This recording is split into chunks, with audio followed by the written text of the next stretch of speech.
Today's sponsor is Audible.com, who has more than 180,000 audiobooks and spoken word audio products. Get a free audiobook of your choice at www.audibletrial.com/shark.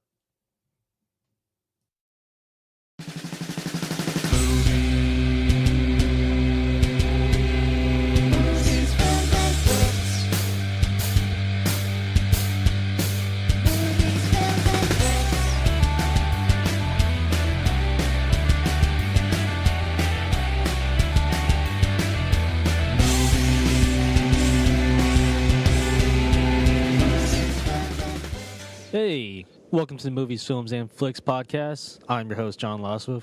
Join me, as always, are my co-hosts, Mark Hoffmeyer.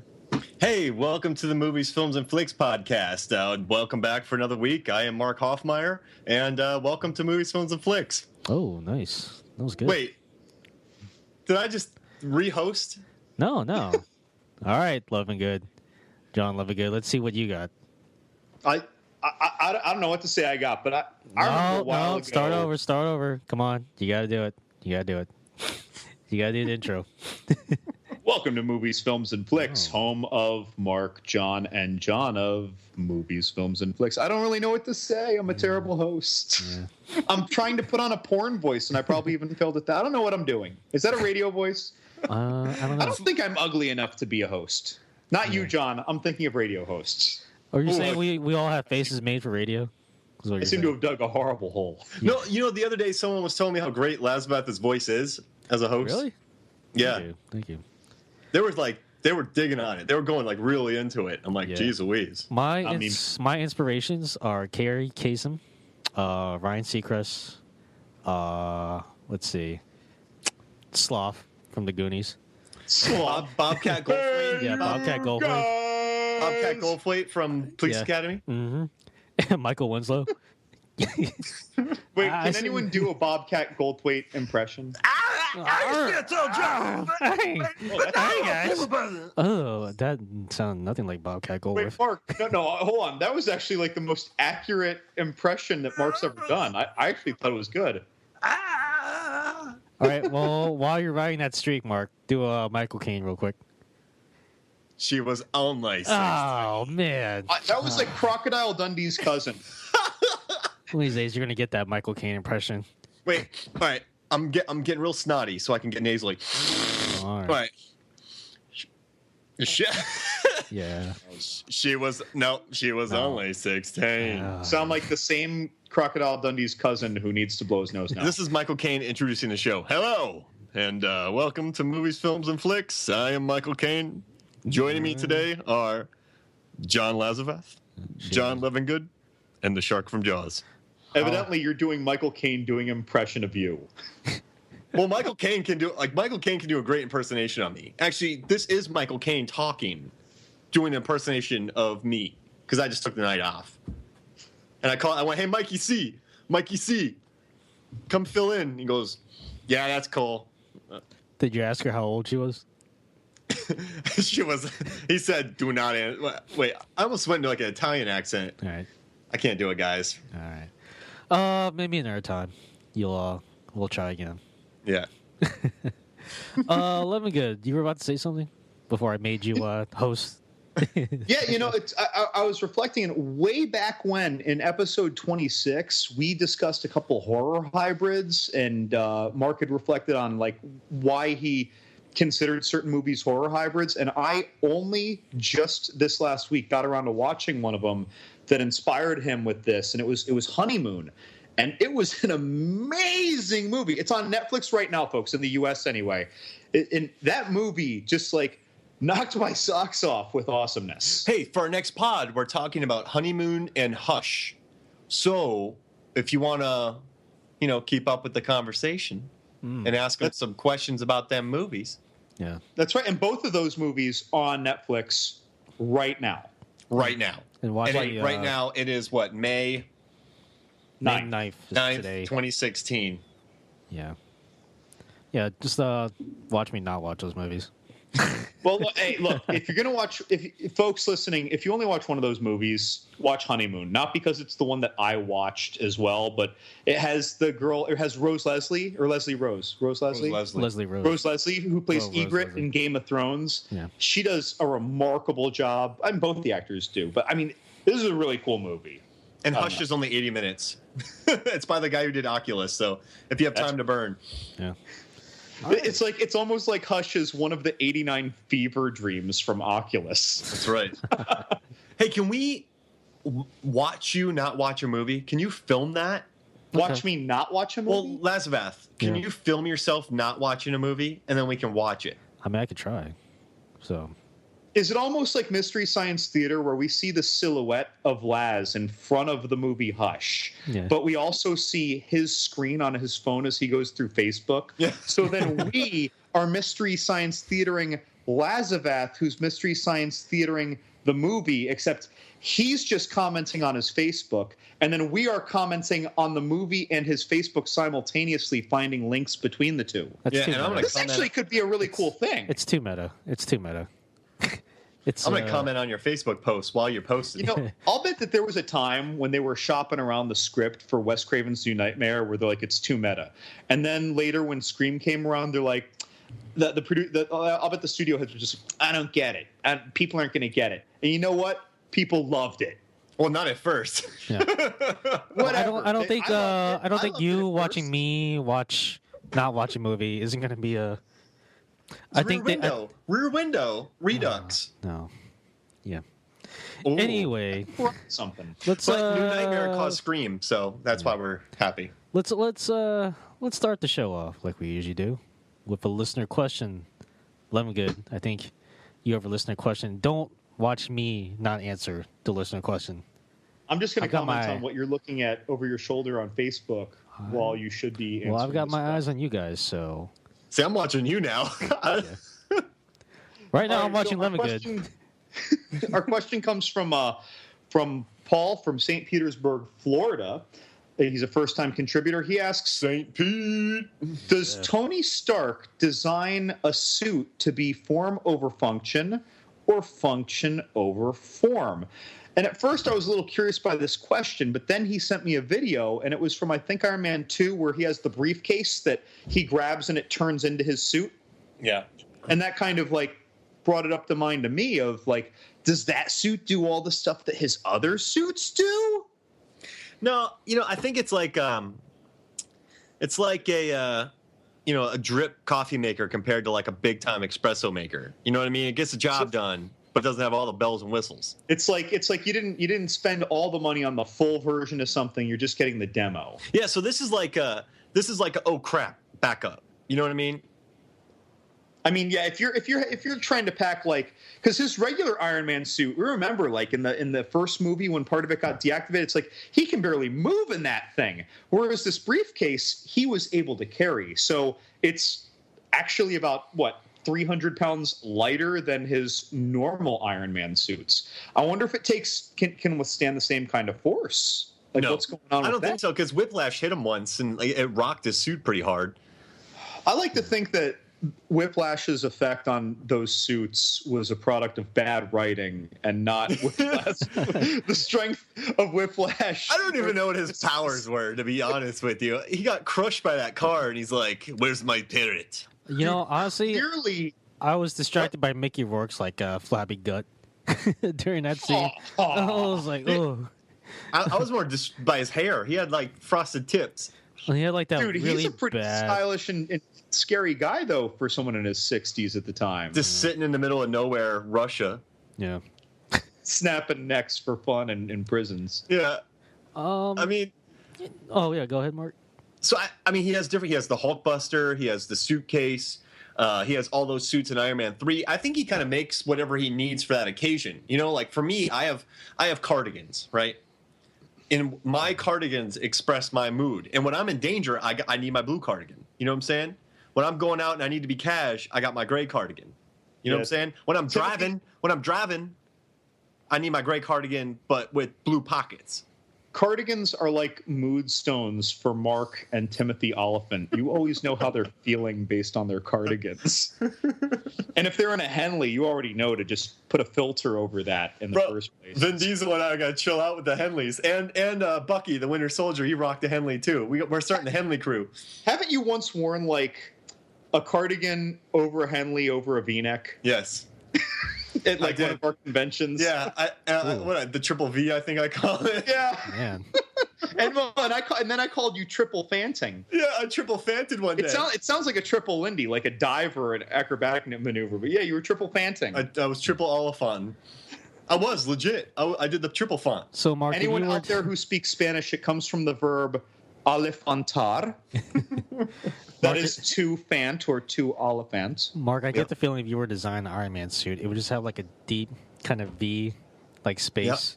Yep. Yeah. It'd be a button up. It'd be a button up. Sweatered lapel. It'd be a button up. You know what I'm saying? Oh man. And there'll be different ones for different climates because I have some that are like legit cardigans. You know, I have real flannels and then I have faux flannel like fitted shirts. You know what I mean? Like tailored shirts. So I got shirts that look like flannel. Yeah. And they say, hey, I like flannel, but I also like tailored shirts. But then I have the legit flannel for when it's cold. You know what I mean? Right. So I think Iron Man copied my cardigan style. So which one of you brought up the point of all the different Iron Mans? Yeah, I did, yeah. So he has all those, right? Yeah. I feel like that was the only movie, though, where he has such diversity. It's like... Then later, it's like he simply had his regular Iron Man suit or his briefcase suit in terms of use. Well, and then he was suffering from PTSD, so he had all that free time. Okay. And that's why he turned the company over to Pepper. So all he was doing was making suits between Iron Man 2 and 3 because he was just crazy. You know, he was making suits so he could save the world because he was so stressed out. Yeah. Because Iron Man 3, he had like a literal army of Iron Man suits. Mm-hmm. Which he needed to fight the army of blob shooters, eating idiots. Yeah. I think for me, it's got to be. I guess I would say form over function because Tony Stark, you know, as genius as big a genius as he is, he's also very flashy. He's very much a style over substance kind of guy. Like he'll make something. Like, if it looks cool, and he'll figure out how to make it work later. You know? Like, he's just that type of guy. Like, you remember that scene in Iron Man 1 where he's like, we'll do, like, the candy red paint on it. Like, if you're... Oh, yeah. Yeah, like, if you're, like, trying to become, like, a superhero, do you really want to make yourself stand out like that? Wouldn't you want your suit to be kind of inconspicuous? Maybe just kind of blend into the surroundings? I don't think that any superhero is listening to that notion except for Batman. Yeah. I'm just saying, like, I feel like, you know, he's definitely, you know, putting form over function, but they both take a backseat to style. I mean, you know that in every suit he has a bottle of champagne somewhere. Oh, yeah. Wait. So, actually, this is kind of funny because I never thought of this so directly until Laz made his comment. But Laz, you were saying, like, how, you know, you should make your suit inconspicuous. Is it me, or might Captain America have had a slightly easier time fighting Nazis and not being targeted with bullets if he wasn't dressed as an American flag? Yeah. You have that giant shield as well. Just make the shield, like, dull gray. Give it some city camo. I will say this, though. The Captain America uniform that he wears gets kind of toned down from Captain America 1 to Captain America 2, because the colors in the uniform they're not as bright. It's a more modern looking suit. I don't know if you guys ever noticed that, but the colors definitely got toned down. So, but Tony Stark, his Iron Man suits seem to get flashier and brighter. I mean, not unless you know he's getting beaten down. Does it ever lose its glimmer? Yeah. Yeah, I think you're right. But then there's also a caveat for like he doesn't also want to die. So like, nah, but yeah, he looked pretty fabulous in Civil War. Yeah. Well, you know what? In terms of form over function, I get this is we're talking about movies and comic books, so it's obviously the imagination comes before Tony Stark's design. But There's no reason whatsoever for you to be able to tell the difference between the Iron Man suit's deltoid, bicep, tricep. Yeah. Exactly. Like, you know what I mean? Like it specifically looks like it has great deltoids. There's no reason for the delts to be notably bigger than the bicep connection. It can be a totally streamlined build, but it looks cool. That's adding a lot of weight to this thing. You know who looked the best in Civil War? In Civil War. Who? Vision. Really? Because he was wearing cardigans over his suit that was permanently a part of him. Dude wore a vest with a button-up shirt. Was crushing sweaters. He didn't need to put no fake abs on them sweaters. No. He didn't put some shoulder pads. That though, he was literally created with his suit as part of him, and over that suit, he's wearing like a shirt and then a shirt over that shirt. Yeah, he's crushing it. He He's loving it. likes to stay fashionable. Yeah. What can you say? All right. I think I think our question is somewhat answered. But yeah, I think Division actually gives a nice segue to our topic. Mark, do you want to introduce our topic for this week? Yes, I do. And so today we're going to talk about the little-known film known as Captain America: Civil War, the 13th film of the Marvel Cinematic Universe, and it ties pretty much every single Marvel film together. So today, I loved it. I love that movie, and I think we all are in agreement of loving it. But before we get into it, right now audiences love it, critics love it. It's made $650 million worldwide. But before we get into it, I kind of want to know what you guys,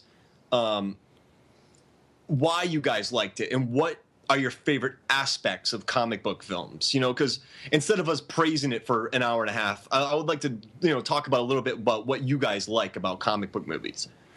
Right. I guess I'll go first. So, I guess for me, the big appeal about comic book characters is that obviously they're they're super powered, larger than life, like imaginative heroes. But one of the great things about comic books as a medium is that they have like all these wonderful, elaborate stories that gives you a chance to explore these characters. There's always like these plot lines that like delves into like other aspects of their lives or personalities. In movies, it's a very limited format. You can't really delve too much into it. You always hear like some comic book fans complain like, well, they didn't recreate, the storyline, one-to-one, so-and-so. But I'm just like, it's just in movies, you can't really do that. I feel like as long as you maintain the spirit of the character, but at the same time, just kind of adding something new or like exploring a character in a different way, I think you're kind of staying true to the spirit of comic books. Maintain the character, but just shine a light on something new in the character. And I think, to me, that's what makes a really good comic book movie. Yeah. Yeah. It's funny you mentioned not having to show the same thing every time, but for some reason we've seen as many Mr. and Mrs. Waynes get shot as we've seen Waynes. That is like the one where we've seen the exact same tragedy in every single first Batman new actor movie. Also, poor Uncle Ben, right? But I mean, for me, comic books are just they're the hyperbole of all of our most wonderful childlike imaginations that we can still enjoy as adults. They have all these superior skills and powers that we wish we could have, to solve problems. Teleporting. We've joked about Jumper a lot of times. The fantasy of teleportation or super strength or what you could do with that super intelligence and things like that. So but the thing is that's not it, because you can have that and still have a lame movie. And you can have these grandiose action scenes that seem so amazing, but we all saw A Good Day to Die Hard and never really cared at any explosion that happened at the time. So big explosions alone don't matter without, character-driven urgency, right? So when you set the bar for the property destruction, the immense powers and responsibilities that come with these characters, and you honestly even do a half-assed job of getting me to buy it in a scene, you've succeeded in taking me in a fantasy. You've succeeded at taking me somewhere else. And not just because I'm watching a movie, it's like you admire the character for what they're doing and what they're fighting for a moment because it matters to you. And I think that's amazing. And even though when Spider-Man got introduced in this movie, he, basically just got inserted into this movie. But the way that they introduced Spider-Man, they introduced him with looking for a sense of purpose. And so some people might say, oh yeah, they just put him in. Tony just found him and said, you're going to help me and you're an Avenger. And I heard some people complaining about that. It's like, yeah, but he found someone that that only he recognized and linked to the person behind this mysterious hero.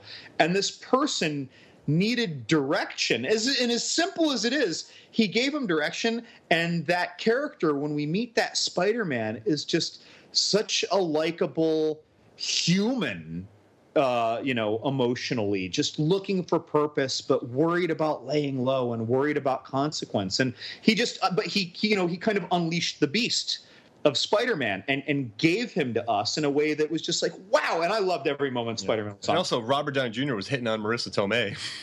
Dude, I would be hitting on that Marissa.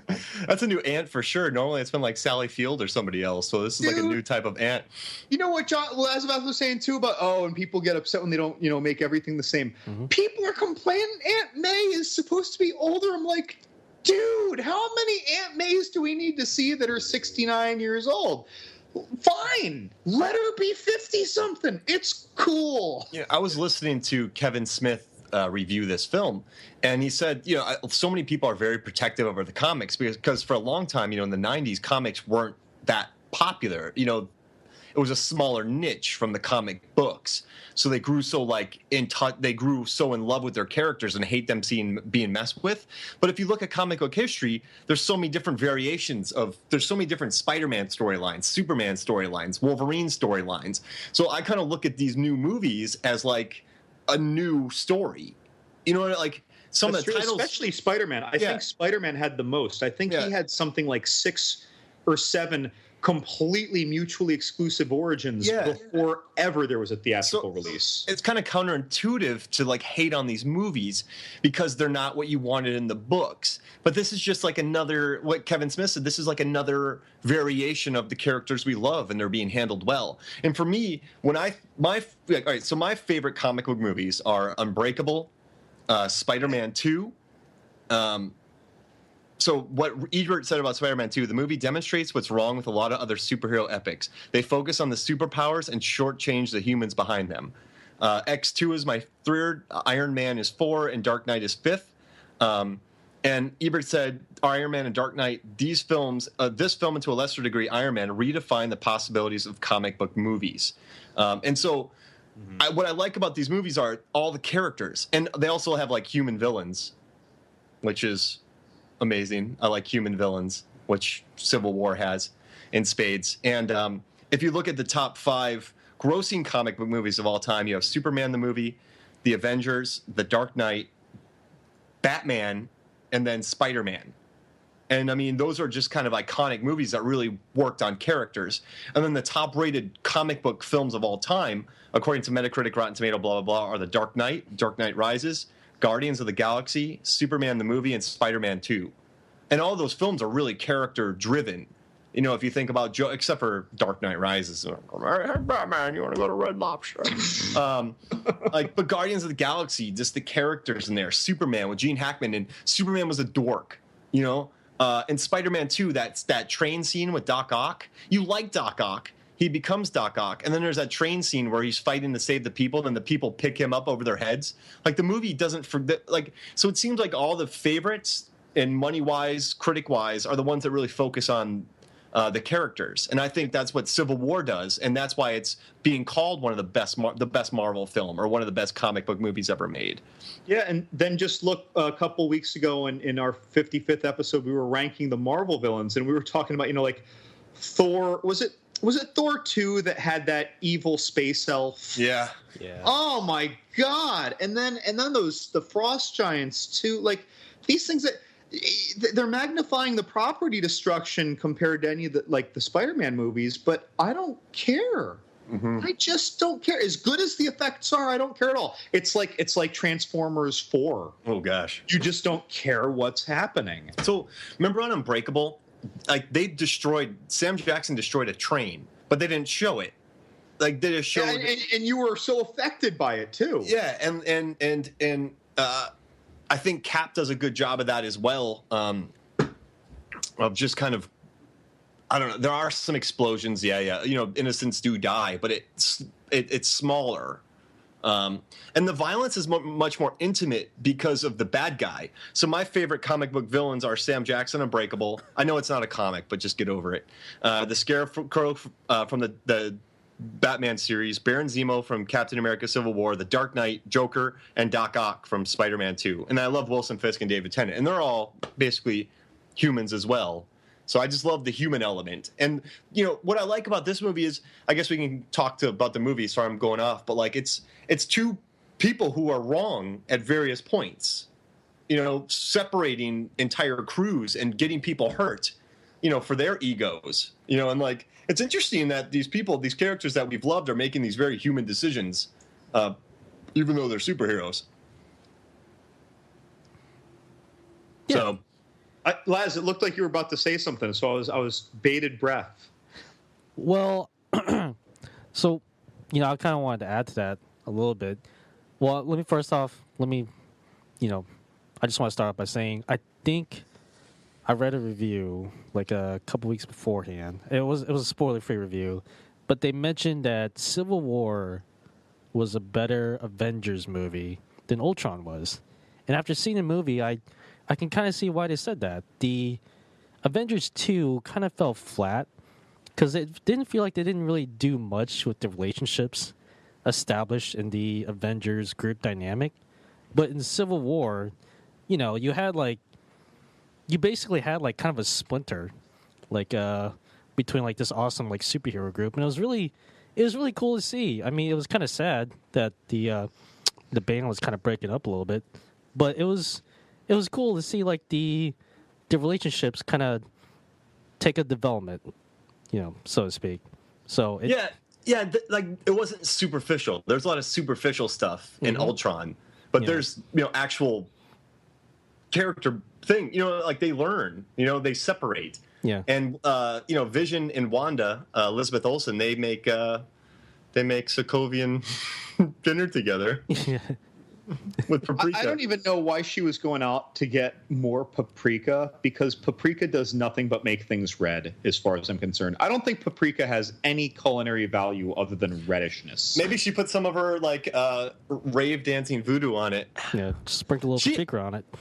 She's the character I feel the worst for, just in terms of powers, because let's say there's a big action scene, right? So when you're filming the big action scene, you have all the stunt doubles and the costumes.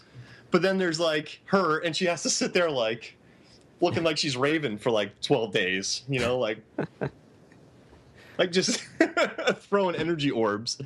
I mean, look, if she really likes Street Fighter and she can just imagine that she's Hadoukening a lot, it's kind of cool. And, hey, so I want to say something funny. I don't know if you guys noticed this, but I found a lot of parallels with Kevin Smith, because in the movie they say askew, like view askew, and someone's uncomfortable in the back of a Volkswagen. Like in Mallrats. Dude, wait. So you just brought up that Volkswagen. In terms of the human element, all these movies, right, all these Marvel movies, they have their good one-liners, right? Especially Tony Stark has all these great one-liners. But in general, they're loaded with them. But when the one-liners are interactions, they're more valuable to me.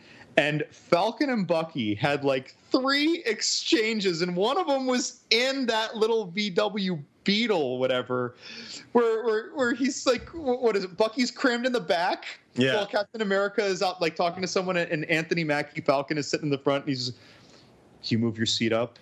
No. It's just, you can tell that like it's almost like the brother and sister who don't get along at the end of a long road trip. Yeah.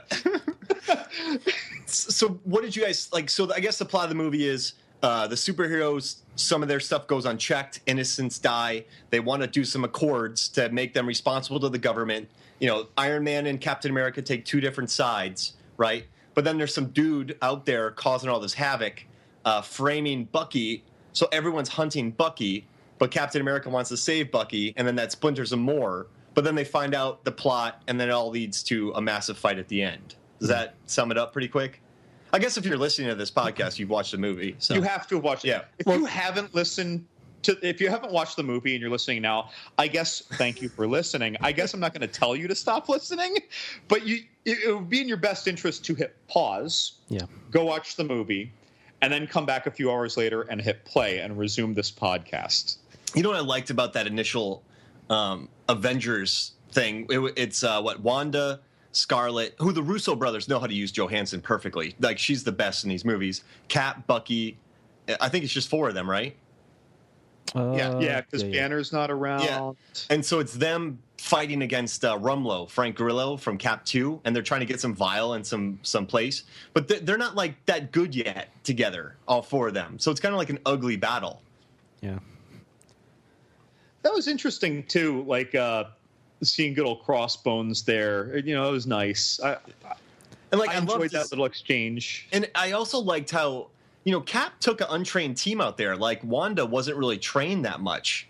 So, like, when she blew him up, that was Cap's fault because he didn't see the grenade. Actually, that's always like a MacGuffin, grenades. That happened in Kingsman. Like, listen, guys, if you're a superhero, just check for a grenade. All right? Lazvath, when you were a superhero, did you check for grenades? No, but you know what?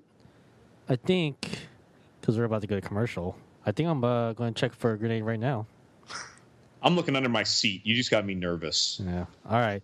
We'll be back in a little bit. Hopefully, no grenades will have gone off. Grenade free? Yeah. Hey, podcast listeners. Robert here, along with Kyle. What's up? And John. Hey. We're here to talk to you about a little podcast that we do called Shark Dropper. Yeah. What do we talk about in Shark Dropper? Oh, all kinds of things. Kyle, name one of them. Oh, geez. Walking across America. John, name another. Ooh, video games. No, we never talk about that. Yeah, that's stupid. So if you want to listen to Shark Dropper, don't listen for the video game We talked about talk. video games last week. You know what? Just No. don't listen to John at all. John, okay. just don't listen to him talk. Okay. Yeah. that's a good rule of thumb. But if you want to listen to me and Kyle talk, along with John intermittently, but really don't listen to that part, Hi, guys. go visit sharkdropper.com because you can find everything there. Welcome back to Movies, Films, and Flicks. I actually did find a grenade under my seat, but I managed to dispose of it. I flushed it down the toilet, which is Robert Lamb's toilet of Shark Dropper. It's, I think it'll be all right.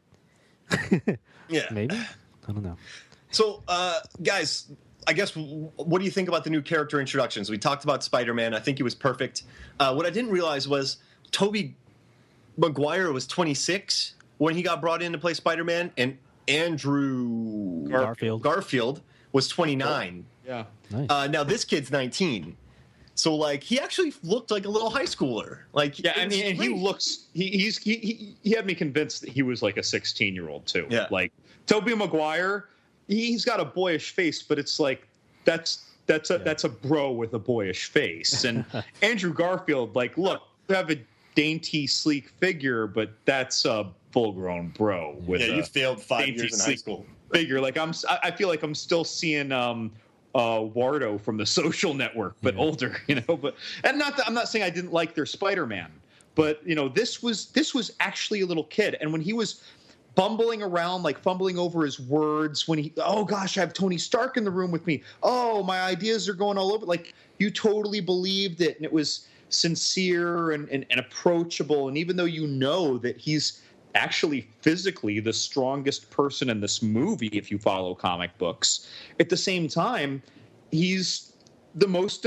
emotionally vulnerable. He's just a sweet kid. And he had a Queen's accent, actually. Yeah, that was nice. And you know what I liked about him? There was a joy to his character. Like, this wasn't like, you know, you watch like some of these, I hate bagging on it, but you watch some of these DC movies, and like, there's just no, they're all like, ugh. But like with him, he's like, I'm loving this. Like, yeah, I like those movies, but they don't have any joie de vivre. Yeah, like this kid is stoked. Like, he's like, you know, he's getting stuff thrown at him. Like, he's out of his league a little bit. You know, he's almost getting murdered by Captain America by having him dropping that thing on him. But I don't know, there's a joy, and I love that. And what do you guys think about Black Panther? I thought that Chadwick Boseman was awesome. Like, he got introduced, and I was like, I like this guy. Yeah. It was a pretty cool way to introduce his character by showing his father get, assassinated by Zemo, and that kind of gives like a motivation to his character. It's like, well, he's out for revenge. It's a very good reason, and I think they introduced just enough to make you want to watch a Black Panther movie, which that was good on their part. When I don't know, Black Panther's a very interesting character. I don't follow Black Panther too much. I do know that his homeland, Wakanda, is supposed to be a technologically advanced nation. So it's you didn't really see too much of that, play out in the movie. Wakanda is like the origin point for vibranium, or that's where the biggest mine stores, the biggest deposits of vibranium are. Yeah, it's I guess that suit was a product. Well, I don't know if it was vibranium base, but I think it was just like a product of the advanced technology that's coming out of Wakanda. So it was also he has a vibranium suit. Yeah, because like when he got hit by machine gun fire, they kind of absorbed it. Yeah, but no, it was cool seeing him fight. Like it was a very primal fighting style, which obviously fits the character very well. And the CGI was great with him running, and then just him as a character. Like, it's weird. He just got inserted in, but you're like, I like this guy. Like, I feel like, I don't know, I liked his motives, and I liked his. I think my favorite scene of the movie was Baron Zemo's like monologue at the end, and the way that and the way that Boseman, instead of letting Zemo kill himself, he just choked him out. Like, that showed like a lot of grace from the dude. Like, he learned, he wanted to kill this dude, but he's like, oh man, this guy screwed up. Like, I thought that was a great scene. Daniel Bruhl is the MVP. I mean, remember Rush? He stole that movie from Chris Hemsworth. Like, that Bruhl and Inglourious Bastards. This, like, I was watching this scene between Martin Freeman and Daniel Bruhl at the end, and I was like, these are two amazing actors playing bit roles in a Marvel movie. Like, we're spoiled. Like, these guys, that Bruhl is so great. Well, I guess going back to Panther, I don't know. I liked when like someone was joking around with him and he didn't have any of it. Like, he was like he had a jokey side, but he was also like very serious. Like, he was like a king. Like, I don't know. Like, I like that. He had a powerful presence, and like you said, I really appreciated his motives and his screen presence. It was powerful for someone who we have never seen in one of these movies. Yeah. Right? They just dropped him in. See, Spider-Man got dropped in, and it's other than like the nice personality, it really was pure gimmick. Whereas Black Panther got put in, that had to work for the movie to work, and that guy did a great job with that. What else has that guy been in? He was in Get On Up in 42. I mean, it's good. Like, they could have lost this. Like, remember in Lost, they introduced Nikki and Paulo, and everyone's like, I hate you. Hey, guys. I hate you people. I remember I saw that episode, and they introduced them, and I went, I don't like them. We were just chilling in the background the whole time, guys. I think I said, I don't like you. Yeah. I don't like you. Get out of here. But now, like the introduction, I like the introduction of Martin Freeman, from The Office and The Hobbit. The minor roles he had, but I think he had a good weight to him. Like, I think that he was kind of fair, but he was also like, he didn't have much to do, but I think he's going to have more to do in the Black Panther thing. I don't know if this is a fair or unfair thing to say. Like, I think that he played his character well, but I didn't like seeing Martin Freeman play a character who didn't have any fun zest or any Britishisms or big like he was playing the role straight, except he didn't have anything opposite of his straight role to make it funny. Oh yeah. He was purely playing a straight role, and he did a good job. But when you have someone like that do something, there needs to be something countering him on the screen to make it work. Otherwise, you just have random actor X who does a serviceable job. So I don't know. I felt like they just kind of put him in there because they could get him, but they didn't really work him into the script where his character carried Martin Freeman weight. I gotcha. And he didn't eat a second breakfast. Yeah. No or second a third breakfast. I really thought him and Robert Downey Jr. would have like a couple of scenes where they were just kind of going back and forth with witty repartees, but that never really came to fruition, unfortunately. Yeah. I feel like a couple of those scenes would have been good. The best burn of the movie is when Ant-Man... So a lot of them are in prison, and Robert Downey Jr. goes to visit them, And Ant-Man's like, yeah, Hank Pym said to never trust a Stark. And then Tony Stark looks at Ant-Man and goes, who are you? And then he's like, ah! Yeah, Ant-Man's like, oh, I walked into that. Can we talk about well, actually, well, yeah. I mean, I want to talk about Ant-Man, but I guess we can also talk about the big fight, but at the airfield. But With the giant Ant-Man? Yes, it was awesome. I mean, I'm a huge Paul Rudd fan anyway, but like seeing this movie, I'm really glad they just gave Paul Rudd a chance to be Paul Rudd. It's like, oh, hey, you're Captain America, man. I'm shaking your hand way too long. Yeah, I love that they let Paul Rudd be Paul Rudd almost before being Ant-Man in a way around those superheroes. And you know what was cool is like he got to play like a huge part in the fight, literally and figuratively. I mean, you had like the part where he was riding like Hawkeye's arrow. Right? Oh, that was so He was awesome. really small.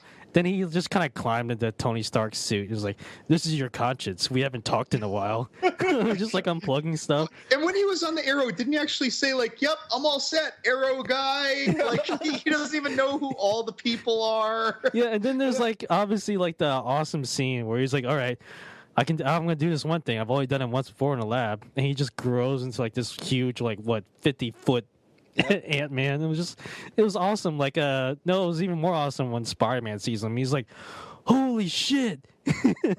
Oh yeah. Well, and then of course, I mean, and God bless them for making this work, because I would have been saying God damn them if this didn't work. But when there was that moment where they're like, "Hey guys, we're writing basically an Avengers movie, right? And this Marvel Universe movie, and now Disney has us, and Disney has Star Wars. So let's have Spider-Man join the Avengers inadvertently, fight Ant-Man, and make an AT-AT Walker reference about Star Wars." You guys see this old movie called Empire Strikes Back? Back? And they're like, "What? Where'd you find this kid?" And you know what I do? My favorite part is of Ant-Man is when they introduce him. He's sleeping in the van. He's like, Dude, that was almost like Bruce Willis in the beginning of Die Hard with a Vengeance. Jeremy Renner's like, over. yeah, Renner's like he's a real go-getter. And he's sleeping in the van. It's like, come on. And I also love that Spidey comments on Cap's shield. He goes, "That thing does not obey the laws of physics at all." Yeah, that was nice. Thank God that someone said it, because the vibranium suit of Black Panther was the most physics-defiant nuisance I've ever seen on screen. So what do you think about them saying about the fights? They're saying it shouldn't be Civil War. They're saying it should be more like Captain America Collegial Misunderstanding or Captain America Intramural Pickup Game. So I think what people are complaining about really is that they couldn't recreate the epic battles that was seen in the Civil War comic books, because you had Right, where you have like 50 people to a side, But- explosions and ectoplasm of magic everywhere. Going to my point earlier, though, it's almost impossible to recreate, one-to-one everything that you see in the comics, and honestly, you don't really want to see that. I think they, If recreate they the did a CGI spirit. movie, if they did a 100% CGI, not even human actors, right? But even Like, then, do you even then want can to see have- that? Even then, though, do you even want to see that? Because it's like you are watching something where you already know exactly what's going to happen, and that's kind of boring to me. I want to see like a different spin on something else. It's really, I think, the big fight scene, it did its job. It was entertaining. It doesn't have the same, epic scale like it did in comic books, but it's not really supposed to. I don't know how I keep finding ways to refer back to Die Hard movies, but in Live Free or Die Hard, Kevin Smith had a command center in his mom's basement.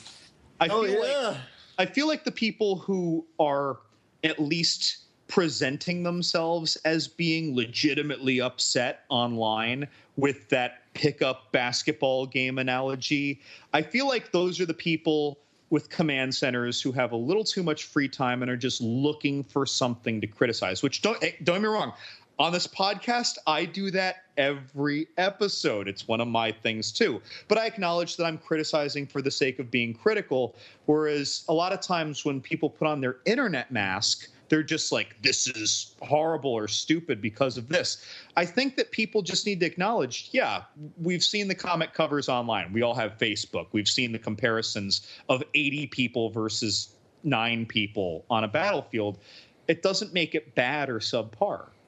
Mm-hmm. It doesn't. It was awesome. Because it allowed it to focus on the characters. That's just it. Yeah, if there were 50 people to a side, who's going to care about any of them? Yeah, I mean, like the little beats, like when Spidey got Bucky and Falcon Spidey down with his webs, and then Falcon looks at Bucky and goes, "I hate you." Yeah. No, it was because Falcon used that little mini thing. Oh yeah. Something, but he used that to disengage Spider-Man from the fight, and Bucky's like, "Couldn't you have just done that earlier?" I hate you. That was another one of their exchanges. Their exchanges, man, it's funny because even though they're one-liners, you know that there is a lot of like read between the lines stuff that happened off screen, if you will, in the story that built up to these lines. Mm-hmm. And they feel like it feels like a lived-in annoyance with each other. And as much as there were like jokes in the fight, the scene where War Machine gets shot down by Vision by accident, and then watching Iron Man and Falcon try to chase him, but then seeing on the wide shot that they weren't going to get him, and you're like, right. War Machine's going to come through. He's going to come, and then boom, just on the ground. Yeah. And then Falcon looks at Robert Downey Jr. and goes, "I'm sorry." Then Downey just blasts him. He just lifts his hand up and just shoots the living shit out of him. I loved it. Like, so, but I mean, because War Machine, I think he's doing the right thing. He believes he's doing the right thing. He's a good dude. I'm team Tony anyway, but that scene actually had some weight to it. And then the repercussions of him becoming like paralyzed and like, so their decisions hurt one of his best friends. Like they say you got to kill characters, but I think knowing that your friend, suffered massive damage is enough. You don't have to murder somebody. You know something else I liked about that, actually? Because what I expected when it first started happening with the drop, I'm like, oh, okay, Falcon's going to help save him, and Tony's going to give him a nod, and it's going to be like truce for 10 minutes, and then we'll fight more later. Like, that's what I thought it would be. And then when he hit, right, and I just thought he was dead, even though he wasn't.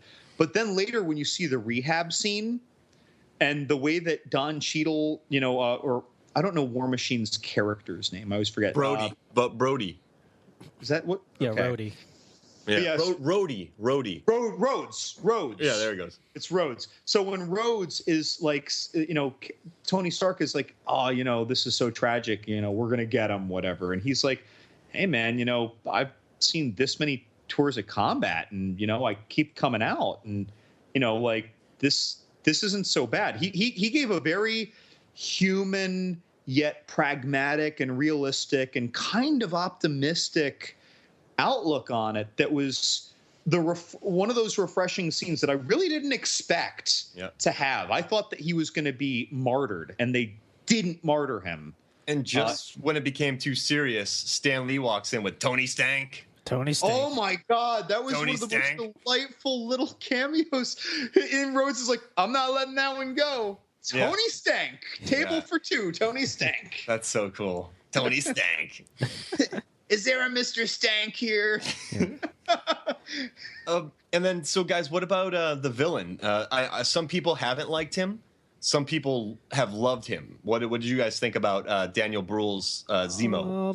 I love Daniel Bruhl. I think he knocked it out of the park like he always does. It's just, I feel like unfortunately, his character took a backseat to the big fight between Tony Stark and Captain America.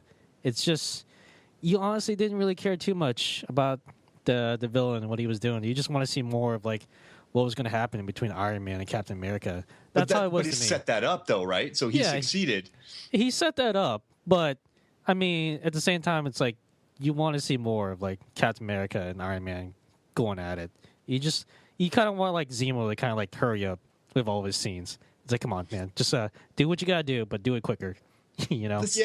The thing is that it's not until late in the movie that you realize that he's more than a henchman. I thought that he was a very high up henchman for a greater order or something. Because he's not behaving in the way or doing the things you expect the bad guy of the movie to be. And don't get me wrong, the bad guy was really the collective conflict of Tony Stark and Captain America, sure. But, as the catalyst for that, it wasn't so obvious to me. So he was playing it the way it should be played, and it should be understated. And when he reveals it later, I really appreciated that. When he reveals that he's just a regular human, who lost his family and he was enraged. But what can he do? He can't go fight Tony Stark or Captain America, but he could make them hate each other. It was another one of those human moments that worked in this comic book film that really just crashed and burned in so many of the other comic book films. Again, I'm gonna pick on like Thor 2, how we like some of our heroes, but the conflict just totally loses us. Other than the big explosions, like I never cared. Yeah. Whereas this, I cared about almost every single punch thrown by everybody in the whole movie. I like that. Yeah, he wanted to get the information from that Hydra guy. He's like, listen, this will save me from hurting people. Right? And then the guy's like, no. So he's like, okay, well, now I got to do this. And then he had to set that explosion, which is crazy, to like set up Bucky. That's like, I don't know. People say that it was a big jump, but I think he planned it out pretty well with that explosion and then like getting him caught. And he knew that guy, which is actually one of the directors. He had a cameo in both Cap movies. But like, I liked his whole plan. I don't know. I felt like a guy who was part of like an elite death squad could probably figure this out. And then I love that instead of creating the super soldiers, he just murdered them all because he didn't want to deal with them anymore. That was it. Yeah, that was very unexpected. And at first, I thought that was so stupid. I'm like, where is this movie going? But then, of course, right after my perceived disappointment, it was not 30 seconds before, he pulled the curtain to the great and powerful Oz and his real motive. And then we got to see that unfold. Yeah, he just wanted to get to Bucky, use those codes so we could get access to that. Which, I mean, but whatever. I love it. I love the human element to it. I like that he tried to kill himself. I like that Black Panther kept him alive. I like Martin Freeman talking smack to him. But I don't know. I don't know that villain. I don't know. Maybe I just like Scarecrow is my favorite villain of the Batman trilogy, and he's not even that bad. He's just like a thorn in the side. Like I kind of like those kind of villains. Like they're not powerful enough, and they don't eat at Red Lobster all the time like Bane. Is it me or was so now granted this is like a sequel upon a universe sequel, whatever, so all the characters do seem to get stronger and stronger in every movie, but let's put that aside for a moment because I accept that in the world of sequels and bigger and stronger and everything. But is it me or was Vision specifically less powerful by a landslide in this compared to Age of Ultron? Like, I feel like he alone could have solved all this, and his tapping into all forms of electronic intelligence ever in a second and solving things. Like, I feel like he could have been like, I tapped into 89 programs and we did the, facial recognition. That wasn't Bucky. That was some other guy. And this is who that guy was. Because in Age of Ultron, he was Christ-like perfection in terms of his abilities. Whereas in this, he was like, I can walk through some walls and do some tricks. Well, he was torn up by love, man. Yeah. But still, it seems to me like he didn't even have that super intelligence anymore, where he could have just been like, well, let's just do this, and this. Instead, he's just like, I'm going to wear this cardigan and hope that she compliments. Isn't it? Like, well, she did, too. But didn't Shakespeare say that love makes you dumb? Sure, fine, but still, man. I know the thing is that other people around him aren't in love who know what he's capable of, like Tony. I don't get me wrong.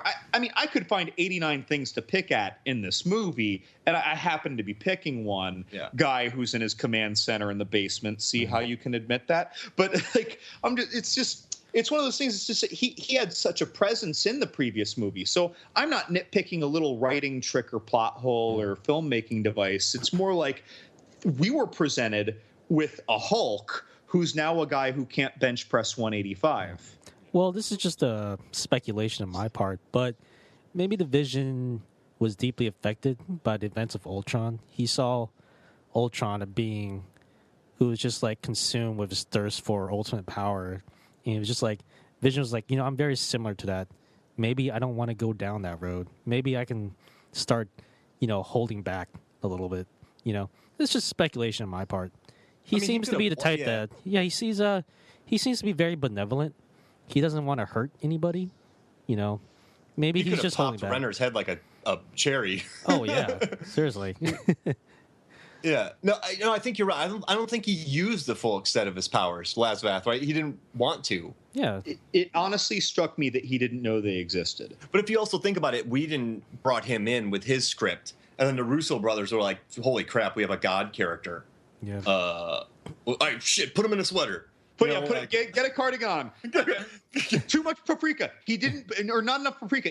He's flawed. Yeah, exactly. So I think they were Which trying was to cute. Don't get me wrong. I like these little things. So maybe they kind of had to dial down that a little bit just for the sake of the battle. I mean, because you had an archer in there, you had like some weird dynamics, and I don't think anybody wanted to kill each other in those battles.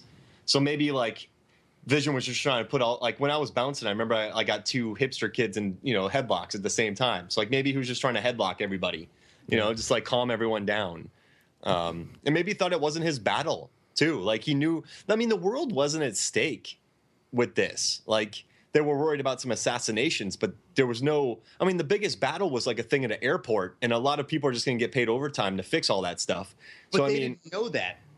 What? They didn't know that though. They thought that something bigger was going to be at stake in the long run. But I mean, it was just like political assassinations, not like, Sokovia dropping on top of, So where did Hawkeye get those arrows that have like god nullifying abilities anyway? Maybe it was like electromagnetic. I loved how he did that though. I mean, but think about it. So you've been beat up, right? Because you're an archer, and then you probably just develop like smart arrows. Yeah. I want to say like maybe he got them from Nick Fury, but that kind of leads to like my next question: where was Sam Jackson in this movie? Where was Nick Fury? Like. He was car shopping. It's hard to replace a car like that. That's true. Yeah, that amazing SUV. He's still mourning that loss. I mean, like, it wasn't like a special order the parts. Yeah, I mean, he wasn't. His presence would have been like integral to the movie. But I feel like it would have been cool to see Nick Fury just like pop up and do something like he always did in Marvel movies. Like it was really weird not to see him in Cap 3. Like you were just expecting him to be in there. Yeah, that's weird. Yeah, I would have expected that too. I guess the way it worked out, I guess it wasn't too needed. Yeah, well, I'm assuming he's going to be in the next Avengers movies, so we'll see what happens. Dude, Sam Jackson makes that money. Yeah. Well, no, didn't his character retire from S.H.I.E.L.D. at the end of Cap 2? Wait, no, he came back for Avengers 2. I'm getting too old for the S.H.I.E.L.D. Get another Die Hard callback. Oh my god! Or no, I'm sorry, Lethal Weapon. Lethal Weapon. I'm sorry. I do think we need to do a whole Die Hard series podcast. That'd be fun. Oh, yeah. No, but all right. So, guys, what any other thoughts about this movie? Like, what favorite moments? Yeah, the airfield fight was definitely the highlight of the movie for me. The kind of like the brutal fight between Captain America and Iron Man after Iron Man finds out, what happened with the death of his parents. Like that was a pretty poignant scene too. I think it was a really good movie. It was a better Avengers movie than Ultron was. Was it better than Cap 2? I don't know. It's close because I love Captain America 2, Winter Soldier. I think it's better than Cap 2. Iron Man's the best. Yeah. Iron Man is the best. Iron Man 1 is the best. But I don't know if it's better than Cap 2. I think it's right there. Yeah. I think they're like, but see, that's like saying I like the greatest burger ever compared to the greatest steak ever. Right. Yeah, or what I mean, like, or chicken sandwich ever. It's like, or I like a filet mignon or another beautiful steak. Like it's not saying one's bad. Because some people are like, what? And you're like, no, but I love them all. They're sitting there, they blow up. Okay, first off, the 18th best burger is better than the best chicken sandwich. No way, brah. All right. No, so all right. So one quick thing, Captain America. Do you like him do you think he's very pompous as a character? Like, because his buddy at any time could murder somebody. Like, Bucky almost killed Scarlett Johansson by choking her to death. And Scarlett's like his BFF in these movies, Black Widow. She's like always there for Steve, showing up to funerals and everything like that. So here's this guy that's like running amok, hurting his friends, and he's trying to like keep him alive. And like, do you think those are pretty selfish splitting up the team. He doesn't want to sign those accords. Like, do you think whose side were you on this? I thought so. It definitely seemed like Tony Stark had the more rational, thinking, which is kind of that's got that's saying something. If Tony Stark is more rational than you. Well, Vision was on his side too. Tony Stark's Vision's like, well. Yeah. If you think about it. And then I was like, oh, Vision's on Tony's side? Yeah. You see, there is that, but at the same time, and this was something that impressed me, by the way, with the movie, is that I never, not even when Bucky and Steve Rogers were tag teaming Iron Man, I never would have believed that Steve would allow Iron Man to be killed. However, I absolutely believed that Iron Man was going to kill both of them if he could at the end. I didn't think he'd kill him. Yeah, we got Iron close. Man, you don't think he'd kill him? I think he would have killed he Bucky. Blindly saw past the fact that Bucky was programmed at the time that he killed his parents, and just started like, I need to annihilate this person. He even had prison crazy eyes, like Eddie Griffin from New Guy, except more horrible. Yeah. Like, I was every bit convinced. I actually had a conversation with someone else about this. How it's like Iron Man would have killed them had he the power to do so. Steve Rogers would not have killed Iron Man, despite the power to do so. And you can't blame him, really. I don't think Tony would have cold murdered him. Yeah, I think he would have. I think there was no rationale whatsoever. All right, guys, before we start wrapping it up, there's also one thing I want to point out. How awesome was that one scene in the beginning of the movie where you see a teenage Robert Downey Jr.? I'm sorry. That was like maybe the one scene in the movie that I hated. That took me back to school. I wanted a triple Lindy to happen. I thought it was so cool. I'm just like, wow, that's like, this is kind of freaking me out a little bit. I felt like I was looking at an emaciated Robert Downey Jr. with cancer. And it all started with Tron too, Jeff Daniels. It was freaky. It was kind of freaking me out. I'm like, wow, this is looking really, really good. That's a very expensive scene. Yeah. No, yeah, that worked. No, that worked. Yeah, wow. Yeah, I saw that. How much do you think that scene cost? The CGI to do that, whatever, give or take tenfold. I don't know, but how much time does it take to take the millions of dollars for that scene? Yes. I believe. I was gonna say 5, but then I was thinking if Tron did that, if Ant-Man did that, but that technology is that's 3 to 5 million, because if you think about each pixel, and then the people getting paid to do that, and then to render that, and then to shoot, that's every frame doing that. So I would say 3 to 5 million in just man hours, and then rendering and time and everything like that. Yeah, it was a lot. And they better have not have had 4 takes to do that on. They were we're gonna do 1, and this is we're not gonna do 3 different versions of this. Right. So, all right, guys, before we wrap up, final verdict: Team Cap or Team Iron Man? Team Ant-Man. There you go. I abstain. Oh, really?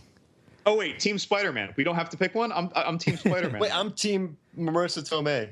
Yes. Ooh, I want to be on that team. Do we shower together? What? Because we're on team with Marissa Tomei, not you. Oh. Yeah, that would have gotten awkward. Hello and welcome to Movies, Films, and Flicks. Yeah. I'm Team Teenage Robert Downey Jr. Yeah. Yeah. Teenage Mutant Robert Downey Jr. I thought he was going to go find an Anthony Michael Hall to tease or pour a milkshake on. Yeah. That's right. All right, guys. Before we sign off, are there any plugs we want to make? Yeah, guys. Movies, Films, and Flicks. Stop at the website. If you want to ask any questions about Hush or Honeymoon, go ahead and ask us. We'd love to hear them. Also, go to www.johnlazovatheatsoreos.com. And it's basically John Lazovath eating Oreos while not watching movies. I live stream every 9 p.m. Every night, 9 p.m. Eastern time. So, and it's kind of like the channel FX, where after 11 p.m. it gets a little risque with eating the Oreos. The other day, it took him 2 hours to eat one Oreo. It was I wanted to do something different because I usually do the opposite. Just go through a whole bunch really fast. You did 10,000 like little nibbles, and then the week before you did 2 packs in like 6 minutes, There's only so many ways you can eat Oreos, man. and then you fell asleep for about 2 hours and left the camera on. Yeah, He pulled a Godzilla. Yeah, I mean that's a big battle eating an entire box of Oreos. Yeah, man. I'm It was, napping after I eat that. I mean, I think that half a box of Oreos is equivalent to one Muto monster. Yeah. So Oh, it makes sense that Yeah, a I definitely felt like one after eating all those Oreos. So we need to take Laz out, right? When we're all together, we're gonna take Laz out. We're gonna get him infinite appetizers, and then we're gonna see how long he naps for. Yeah. Dude, What's the over under? I got 6 hours. I'm going to be too distracted eating my infinite TGI Fridays dumplings. Dude, So Like those six. hot stickers, I'm if going to go to town. Levingood and I went to TGI Fridays, and we both got like the infinite appetizers, we would get I kicked guess out. I'm driving home. Well, we would get kicked out way before. I'm the designated driver. Like, were those guys drinking? No, pot stickers. Yeah. Pot stickers are- What's his PAC level? Wait, I guess it's not that. It would be BPC, blood pot sticker content. This is a quick and random digression here, but I just recently discovered there's an all-you-can-eat Korean barbecue place here in St. Pete, so Oh my goodness. I'm gonna try and Dude. check that out sometime. If you guys never hear from me again, it's because I'm probably still at the the buffet eating. So, Do they have Height and Max? Do they have like Korean beer? Do they have Mekju? I have no idea. Apparently, dude. it's a new place. I have no idea. So, If they go Mekju Duge Juseo, that's 2 beers, please. Height Max. I don't know. As long as they have the I forgot what it's called, but the Bulgogi? the short ribs that they do. Yeah. Yeah. And kimbap. Man, I'm hungry. Did you just say the name of a Hanson song? Yeah. Guys, yep, kimbap. Bop. So, guys, I'm going to leave you on this. This is who should have been Captain America and Falcon. Paul Walker and I'm Always Hungry Tyrese. Oh yeah. Playing their characters from Too Fast, Too Furious. That would Because Paul, that would be the best duo ever. Oh, Vin Diesel plays Winter Soldier. Yeah. Oh. Family, son. Like, that's like, oh. Ludacris plays Spider-Man. Oh, yeah. Michelle Rodriguez is Black Widow. Black Gal Widow. Gadot is Wonder Woman. Wait, Sun Kang is Tony Stark. Ooh, Yeah. I like that. I could see that. Yeah, the different little play on that. And then who's the guy that drinks Corona terribly? He's in the first Fast and the Furious and the 5th one. He just basically pours it on his head. Martin Freeman's character, right? Yeah. Wait, The Rock. We forgot about The Rock. Who's The Rock? The Hulk. Even though he's not in Civil War. Oh, okay. Yeah. All right, guys. What was it? What was that Hulk Barack Obama thing? Oh, Saturday Night Live. It was The Rock skit. Obama. That was Yeah. it. The Rock Obama when he turns into Hulk. I love it. But he's still presidential. Make this well, Paul Walker, but Yeah. that'd be amazing. I think we just came up with the greatest fan fiction movie ever. Oh, don't we always? Yeah, you're right. All right, guys. For my co-host, Mark Hoffmeyer, Hello and welcome to Movies, Films, and Flicks. John Lemongood. The Rock Obama. There you go. I've been your host, John Lasso. Thank you so much for listening, and we'll see you guys next time.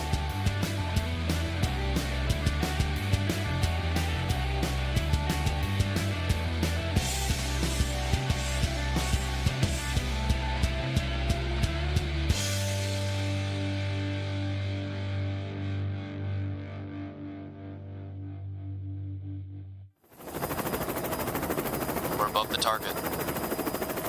T-minus 5 seconds till shark drop. 5, 4, 3, 2, 1. Drop the shark! Go! Go! Go!